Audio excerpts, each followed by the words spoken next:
আমার মনে আছে কোনো এক সময়, ভাই ছোলো করো ছোলো, আমার মনে আছে আমি একবার বয়ান করতেছিলাম জজদের ভিতরে। বাংলাদেশে 850 জজ আছে, রমজানে ওদের একটা ইফতার পার্টি হয়। তো কোনো এক সময় আমাকে ইনভাইট করছিলেন, আমি জজদেরকে বলতেছিলাম 850, এখন একটু বেশি হবে, 900 950 মতো। ওই সময় যে মন্ত্রী ছিল ওনার নামও আমি জানি, উনি আমার পাশে বসা ছিল। তো বলতেছিল আসরের পরে ইফতার কাছাকাছি আমি বয়ান করতে গেলে হুজুরের বয়ান করা হবে না। তা আমি বয়ান করলাম না, আজকে হুজুরের বয়ানই শুনি। তা আমি বলতেছিলাম শোনেন, আমি জানি আপনারা যেখানে বসে আছেন আমার মতো দাড়ি টুপি নিতে পারবেন না, জুব্বা সুব্বা পাগড়ি সাগড়ি পড়তে পারবেন না, আমার বেশভূষা অবলম্বন করতে পারবেন না। কেন আপনারা যে চারটায় বসা আছে বলছিল আসা আইয়ান ফানা ও নাত্তাখিদাহু আলাদা, আমাদেরকে উপকার করবে। কেননা তুই তো আজ পর্যন্ত একটা বাচ্চা আমার কোলে দিতে পারস না, তুই তো পুরুষই না।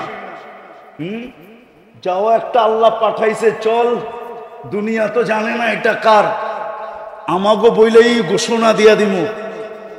তো ফেরাউনের কোলে যখন দিতেছিল আর বলতেছিল আসা আইয়ান ফানা ও নাত্তাখিদাহু আলাদা, আমাদেরকে উপকার দিবে, আমরা সন্তান বানায় নিব।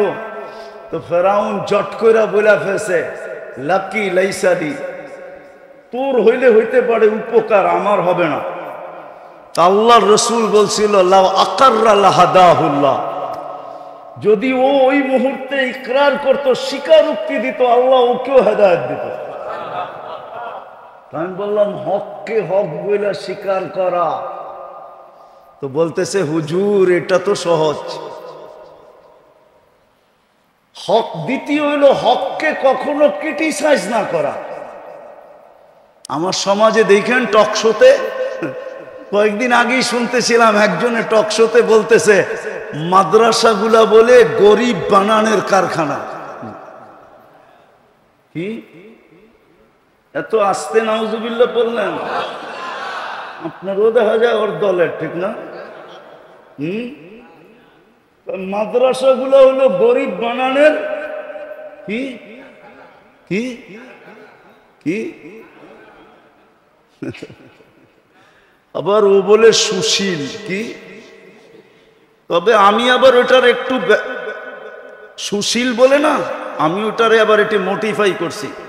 কেননা আমরা ছোটবেলায় শুনছিলাম শীল কি, আমাদের দেশে একটা জাতি ছিল শীল কি, চিনেন শীল কি কি?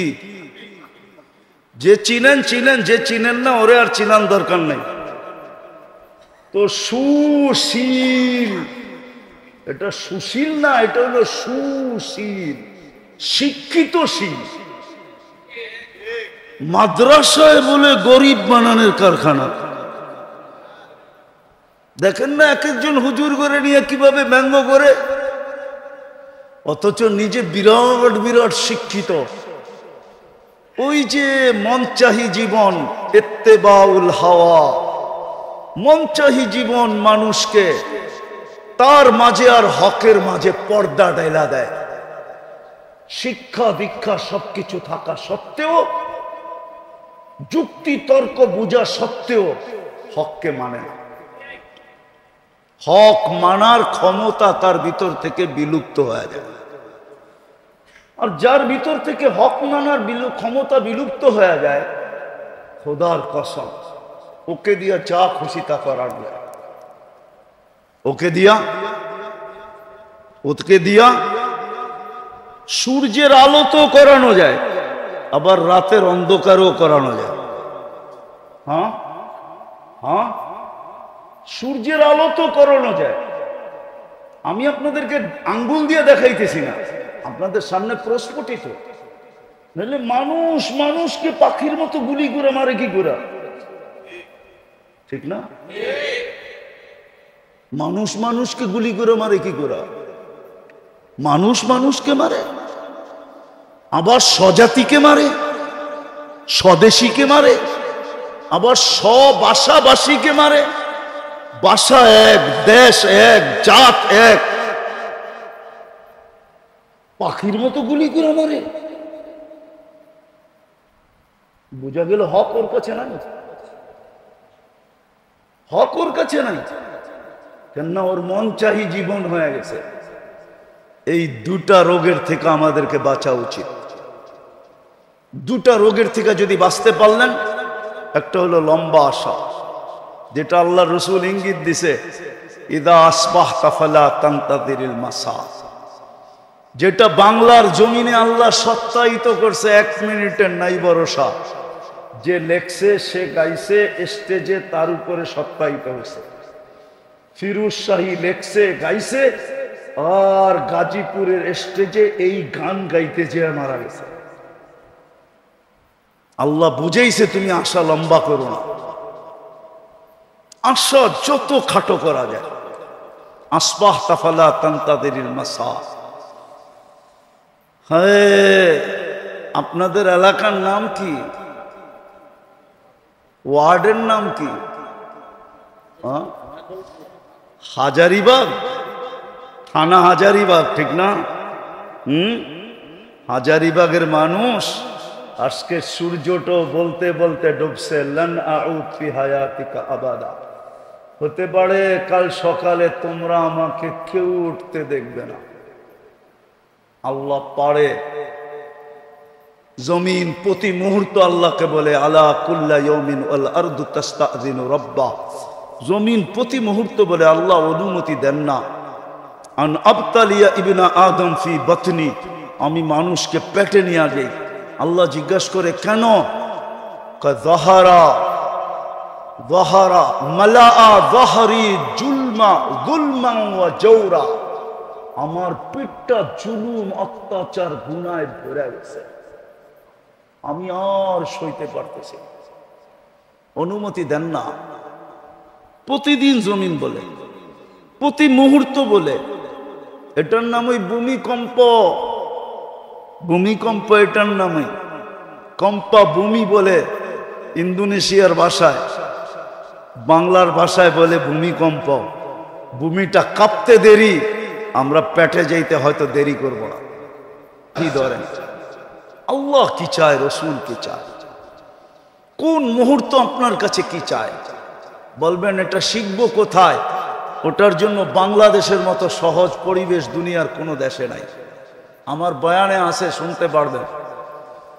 এক মাসলার জন্য আমার কাছে 700 কিলোমিটার দূর থেকে আসছে। 2008 আমার সফর চলতেছিল এন্টার ইউরোপ। আমি জার্মানির ফ্রাঙ্কফুর্টে বসা ছিলাম। 700 কিলোমিটার দূর থেকে একজন নবমুসলিম আসছে একটা মাসলা জিজ্ঞাসা করতে। আমি শোনার পরে বলছিলাম, তোর পাও দুইটা দে, আমি একটা চুমা দিয়া নেই। কেননা হাদিসের আলোকে তোর পাও চুমা পাওয়ার যোগ্য। তুই যত জায়গা দিয়ে আসছ, সমস্ত জায়গার তরু লতা গাছপালা মাটির কণা পর্যন্ত তোর জন্য ইস্তেগফারের দোয়া, মাগফিরাতের দোয়া করতে পারে। তুই দে আগে পাও দুইটা চুমা দে। মাসলাটা ছিল, আমি নবমুসলিম, আমার মা বাবা মুসলমান না।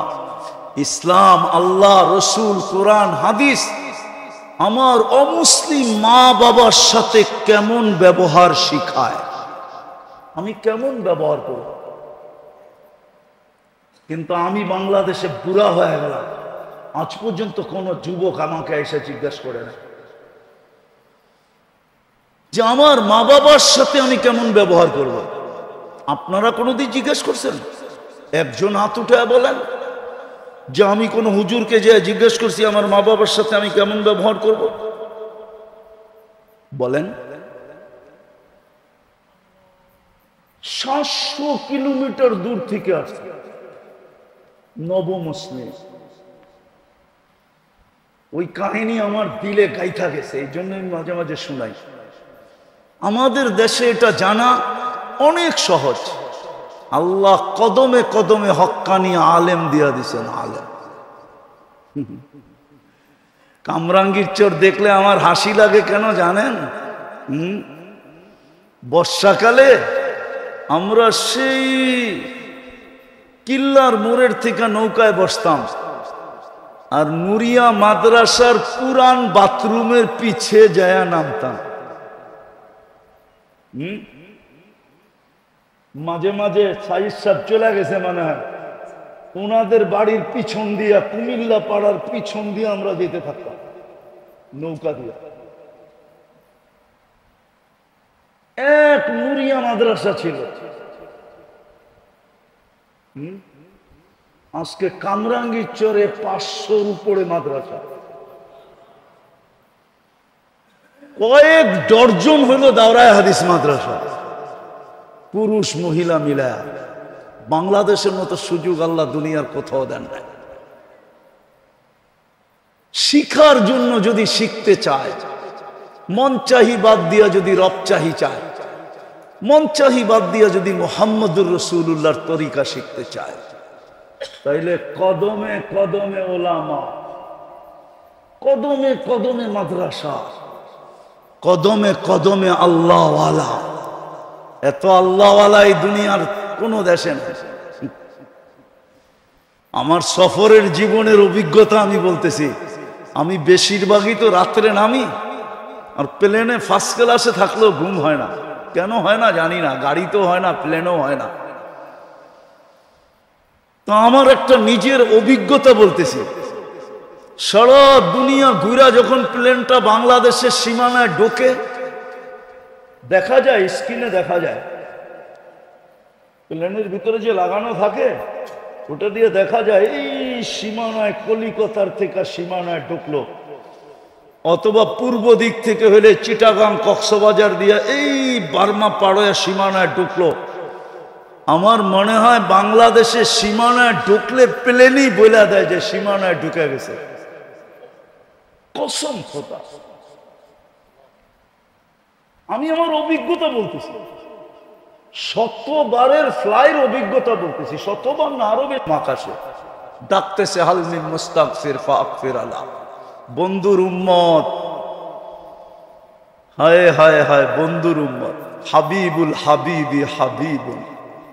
আমরা বন্ধুর উম্মত, আর বন্ধু আল্লাহর বন্ধু, বন্ধুর বন্ধু বন্ধু, হাবিবুল হাবিবি হাবিবুল, বন্ধু আল্লাহর হাবিব। আমরা বন্ধুর হাবিব, আমরাও আল্লাহর হাবিব। এই জন্যই তো আমাদেরকে ডাইকা ডাইকা মাফ করতে চাইতেছে। আর আজকে থেকে শিখেন ওলামাদের সোহবত, ওটার জন্য সোহবত লাগবে। সোহবত কি কি লাগবে? শুধু শুধু বলে নাই। শফি রহমতুল্লাহ আলাই, শেষ করে দিতেছি, শফি রহমতুল্লাহ আলাই একদিন থানভী রহমতুল্লাহ আলাইকে বলতেছিলেন, কেননা আগে হাফিজ জুজুরও দেখতাম মসনবী শরীফের খুব শেয়ার পড়তেন, হাকিম আখতার সাহেব রহমতুল্লাহ আলাইও দেখতাম মসনবী শরীফের খুব শেয়ার পড়তেন, তো থানভী রহমতুল্লাহ আলাইও খুব পড়তেন। তো শফি সাহেব রহমতুল্লাহ আলাই বলতেছে, কয় শোয়ারারা, শায়েররা, মসনবী তো শের না, শায়েররা অতিরঞ্জিত বেশি করে।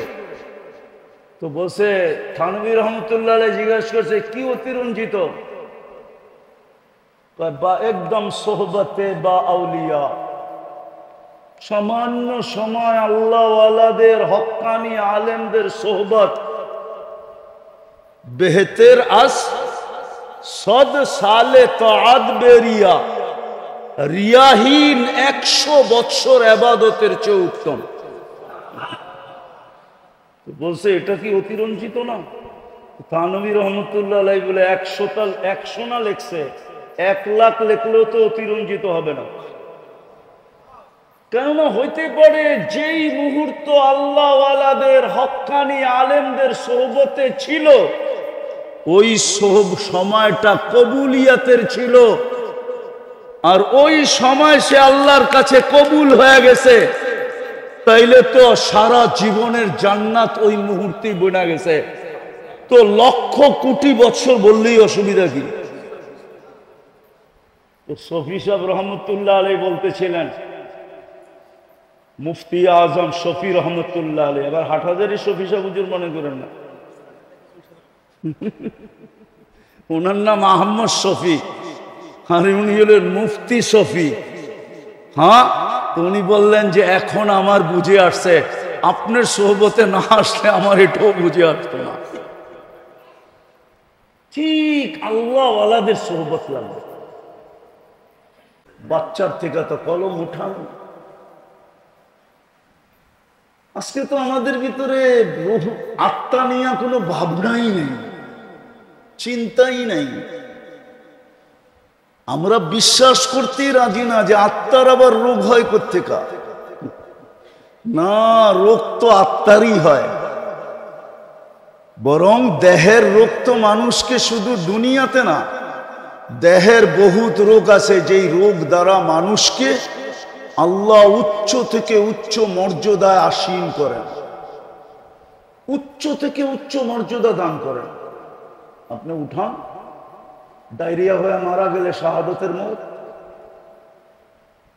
কি মৌত? কি শাহাদতের মৌত? কি ছোট মৌত?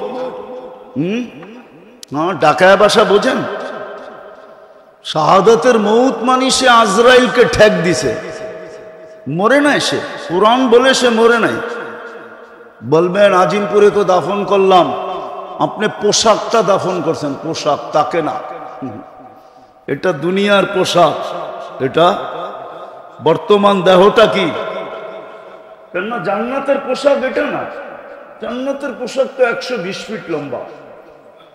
কত কত? জাহান্নামীদের পোশাক এটা না। এক জাহান্নামীকে বসতে জায়গা লাগবে 470 কিলোমিটার। একটা দাঁত হবে 10 কিলোমিটার চওড়া। একটা রান হবে, ওই পাহাড় আমি 4 বার দেখছি, জাবালে বায়দা, ইয়ামানে আছে। ইয়ামানের শেষ মাথায়, সৌদির সাথে লাগোয়া। আল্লাহর রসুল বলছে জাবালে বায়দার সমান এক একটা জাহান্নামীর রান হবে।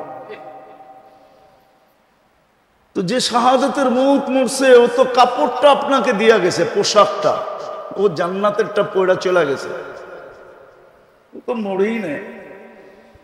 আল্লাহই তো বলে মরে নাই, আমি কোত্থেকে বলবো? ও তো আজরাইলকে ফাঁকি দিছে। তো অনেক রোগ আছে যেটার দ্বারা, যেই রোগে আক্রান্ত হলে আখেরাতে দারাজাত বুলন্দ হয়। শুনামো একটু।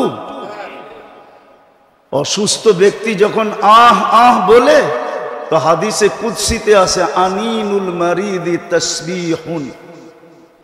অসুস্থ ব্যক্তি যখন আহ আহ বলে, তো সুবহানাল্লাহ পড়ার সওয়াব লেখা হইতে থাকে। সিয়াহাতুহু তাহলিলুন। যখন অসহ্য হয়ে চিৎকার দেয়, তো লা ইলাহা ইল্লাল্লাহ পড়ার সওয়াব লেখা হইতে থাকে। কোনটার ওয়েট কতটুকু বলার সময় নাই আমার কাছে। সুবহানাল্লাহর ওজন কতটুকু, আল্লাহ ইলাহার ওজন কতটুকু। তাকাল্লুবুহু আন যামবিন ইলা যামবিন। যখন বিছনায় পড়ে এপাশ ওপাশ করতে থাকে অসুস্থতার কারণে, কাআন্নাহু ইয়াকতুলুল আদু। সেজন্য যুদ্ধের ময়দানে শত্রুর বিরুদ্ধে মোকাবেলা করতেছে, ওই সওয়াব তার আমলনামায় লেখা হয়। সংক্ষেপ করতেছি, কুল্লু আমালিন কানা ইয়ামালু ফিস সিহহা ইউকতাবু কুল্লু আমালিন কানা ইয়াহমালু ফিস সিহহা। সুস্থ অবস্থায় যত আমল করত, সমস্ত আমল তার আমলনামায় ফেরেশতা লিখতে থাকে। যদি সুস্থ হয়ে যায়, আল্লাহ সুস্থতা দেন, তো কায়াউমিন ওয়ালাদাতহু উম্মু। মা যেরকম জন্ম দিল নিষ্পাপ, এরকম নিষ্পাপ সুস্থ হয়ে দাঁড়ায় যায়। আর যদি দুনিয়ার থেকে চলেই গেল, তা আল্লাহ বলে তোকে নিষ্পাপ বানায়া আমি দুনিয়ার থেকে উঠায় নি। শারীরিক রোগ তো মানুষকে এতটুকু উপকার করে, কিন্তু আত্মার রোগ না। আত্মার রোগ মানুষকে ডুবায় দেয়। দুনিয়া তো ডুবায় দেয়, আখেরাত তো ডুবায় দেয়।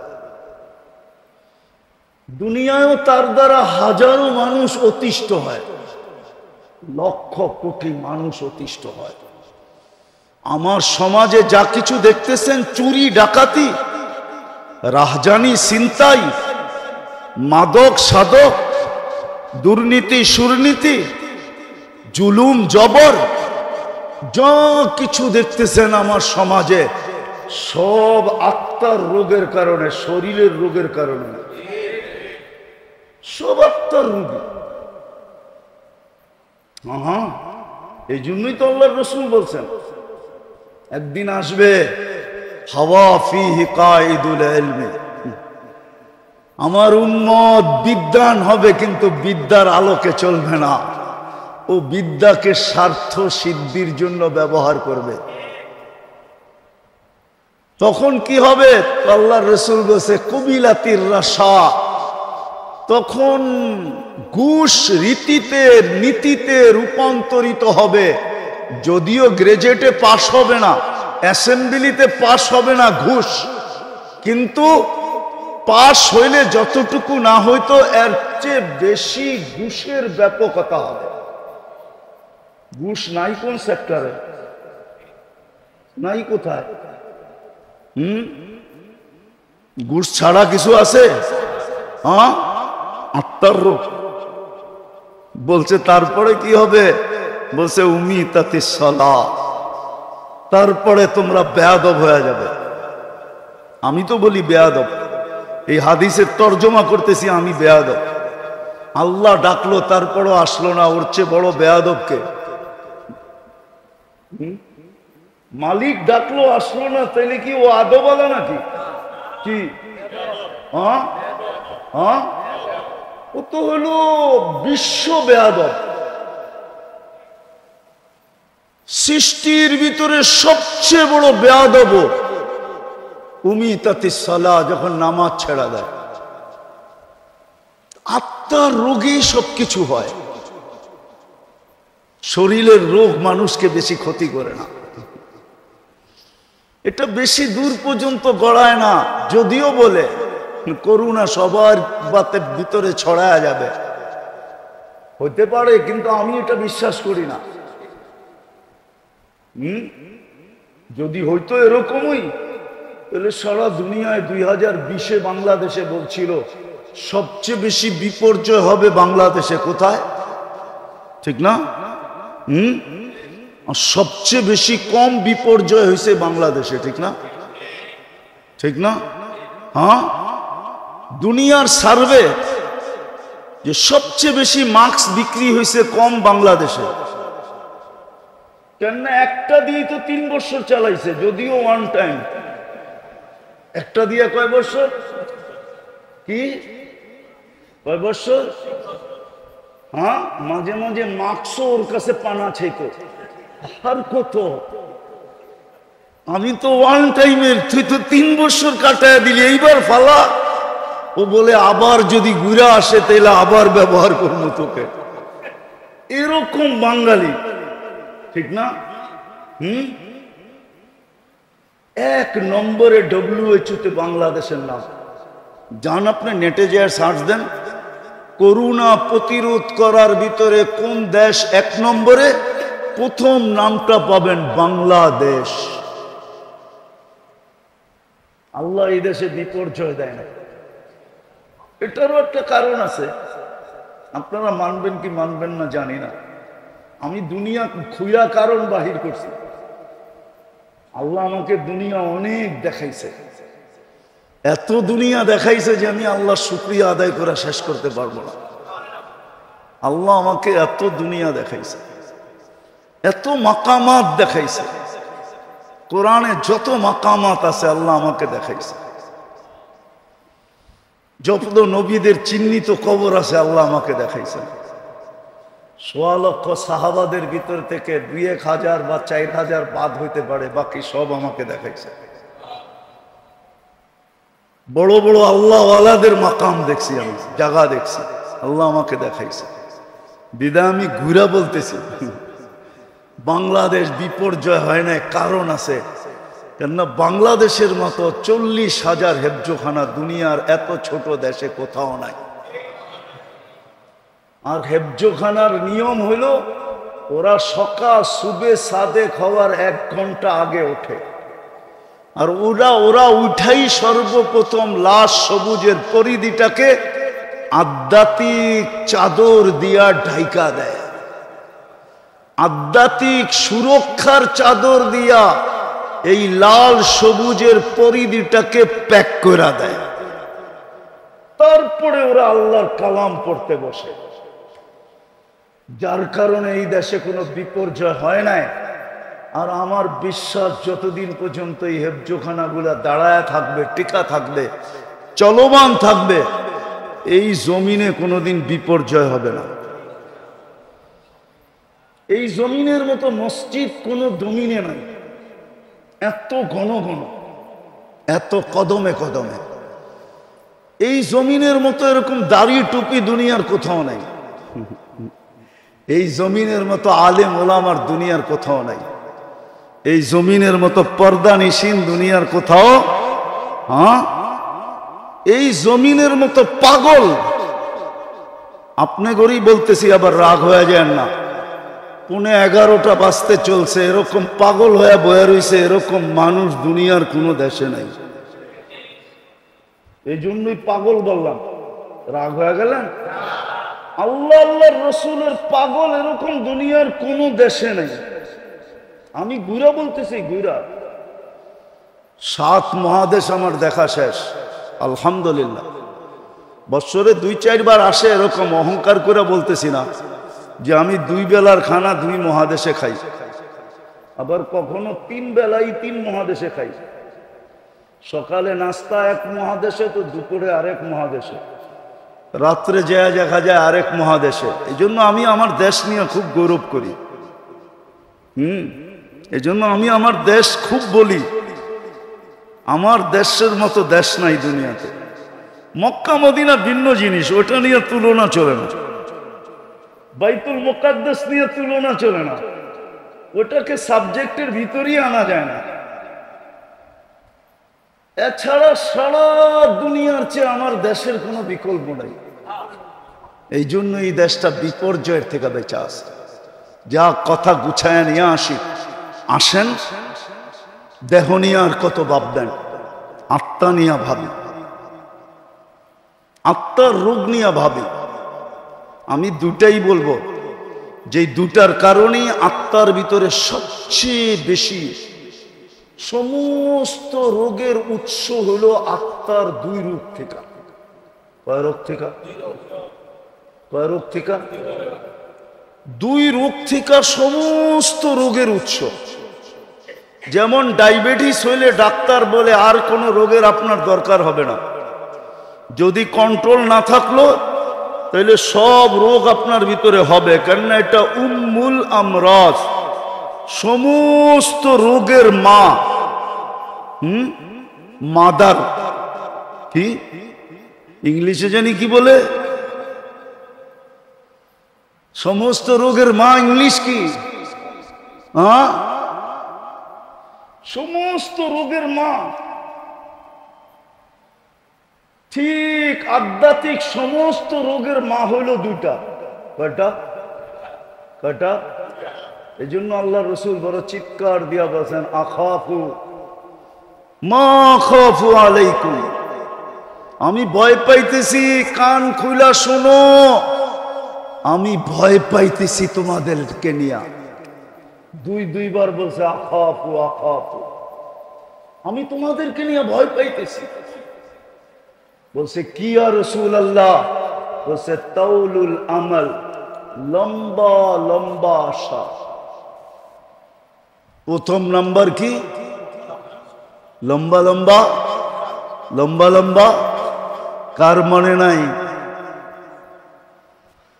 বলছে ইয়া রাসূলুল্লাহ, লম্বা আশা হইলে কি হবে? তো বলছে তাউলুল আমাল ইউনসাল আখিরা, লম্বা আশা মানুষকে আখিরাত ভুলায় দেয়। আর যে আখিরাত ভুলা গেল, সে যা খুশি তা করতে পারবে, তার দ্বারা সবকিছু হওয়া সম্ভব। চুরি হওয়া সম্ভব, ডাকাতি হওয়া সম্ভব, ছিনতাই হওয়া সম্ভব, ইয়াবাহা বেচা সম্ভব, ইয়াবাহা নেওয়া সম্ভব, জুলুম করা সম্ভব, ছিনানো সম্ভব, এভরিথিং সম্ভব যে আখিরাত ভুলে গেল। বলছে লম্বা আশা মানুষকে আখেরাত ভুলায় দেয়। আর আখেরাত যার চোখের সামনে নাই সে সব কিছু করতে পারে। ঘুষ, সুদ, জুলুম, সুলুম, যত কিছু হইতে পারে। অপকর্ম যাকে বলে, সমস্ত অপকর্ম তার দ্বারা হওয়া সম্ভব, যে আখেরাত ভুলা গেল। আজকে আমরা আখেরাত ভুলা গেছি। আখেরাত, আখেরাত যে ভুলা যায়, হায় হায় হায়, কসম খোদা। আখেরাত যার স্মরণ থাকে, কসম খোদার, ও তো পাও উঠাইতে পারে না। উঠাইতে গেলেও চিন্তা করে আখেরাত বনবে না বিগাড়বে, আখেরাত ঠিক হবে না বরবাদ হয়ে যাবে। ও তো পিঁপড়া পর্যন্ত মারতে পারে না, পিপিলিকা পর্যন্ত ওর হাতের আঙ্গুলের দ্বারা অহেতুক পদদলিত হইতে পারে না। কেননা পিঁপড়া আল্লাহর সৃষ্টি। কার সৃষ্টি? কার সৃষ্টি? কে সৃষ্টি করছে? মানুষ মারবে? এখন তো পিঁপড়া মারা কঠিন। কাউকে 5,000 টাকা দিয়া বলেন কুকুরটারে মার, ও হাসি দিয়া বলবে কুকুরটা কি করছে, ওরে মারমু। বলেন না একটা মানুষ মারতে, মেরা ফেলবো। কুকুর মারতে রাজি হবে না, ও মানুষ মারতে রাজি। নাইলে মুসলিম সমাজে মাদক, মুসলিম সমাজে মাদক, মুসলিম যুবক মাদকে আসক্ত, মুসলমান মাদক বেচে। ওলামা আমাকে বলো, এখানে যে ওলামা আছে এটা কি তাসাব্বুর করা যায়? কি তাসাব্বুরাতের ভিতরে পড়ে যে মুসলমান মাদক বেচবে? আরে মুসলমান বাদ দিলাম, উম্মতে মুহাম্মদী মাদক বেচবে। উম্মতে মুহাম্মদী আপনার গ্রেড কত আপনি তো জানেনই না। যেমন আল্লাহর উপরে কিচ্ছু নাই, আল্লাহই একক, ঠিক মুহাম্মদুর রাসূলুল্লাহর উপরে কেউ নাই। আছে নাকি? এরকম উম্মতে মুহাম্মদীর উপরে কেউ নাই, আছে নাকি? আল্লাহ যেরকম আহাদ উলুহিয়াতের ভিতরে, রিসালাতের ভিতরে মুহাম্মদুর রাসূলুল্লাহ আহাদ। উম্মতিয়াতের ভিতরে উম্মতে মুহাম্মদী ও আহাদ। কি? কুল হুয়াল্লাহ, উলুহিয়াতের ভিতরে আল্লাহ কি? আহাদ। রিসালাতের ভিতরে মুহাম্মদুর রাসূলুল্লাহ আহাদ। উম্মতিয়াতের ভিতরে উম্মতে মুহাম্মদী আহাদ। না মানেন না? না রাত্রে ফেসবুকে বিরুদ্ধে লেখা শুরু করবেন? আহাদ, ওই উম্মত মাদক বেচে। কি মাদক কি বাংলাদেশে মুসলমান বেচে না? ওই উম্মত মাদক বেচে। ওই উম্মত বাড়ি জমিন ছিনায়। হায় হায় হায়। সর্বপ্রথম রোগ হইল তাউলুল আমাল, যেটার ফলাফল দাঁড়ায় আখিরাত ভুলা যায়। দ্বিতীয় রোগ হইল ইত্তেবাউল হাওয়া, মন চাহি জীবন। আমি শেষ জায়গায় চলে আসছি। মন চাহি জীবন, রব চাহি না, মন চাহি জীবন। কোরআন হাদিসের আলোকে জীবন না, মন চাহি জীবন। ইত্তেবাউল হাওয়া বলছে মন চাহি জীবন কি হবে? আফারাইতাখাযা মান ইত্তাখাযা ইলাহাহু হাওয়া। মন চাহি জীবনে কি ক্ষতি হবে? আওয়াজ কমান। মন চাহি জীবনে কি ক্ষতি হবে? আল্লাহর রাসূল বলছে মন চাহি জীবন, হকের মাঝে তোমার মাঝে পর্দা পড়া যাবে, তুমি হক চিনবে না। বিদ্যা থাকবে কিন্তু তোমার ভিতর থেকে ওই পার্স বিনষ্ট হয়ে যাবে যেই পার্স থাকলে হক চিনে। মানুক আর না মানুক চিনে, মানুক আর না মানুক, মানুক আর না মানুক চিনে। আজকে সূর্য বলতে বলতে ডুবছে। বিদায় আসেন, যদি নিজের শুদ্ধি চান, আশাকে ছোট করেন, মন চাহি ছাড়েন, আল্লাহ চাহি ধরেন, রসুল চাহি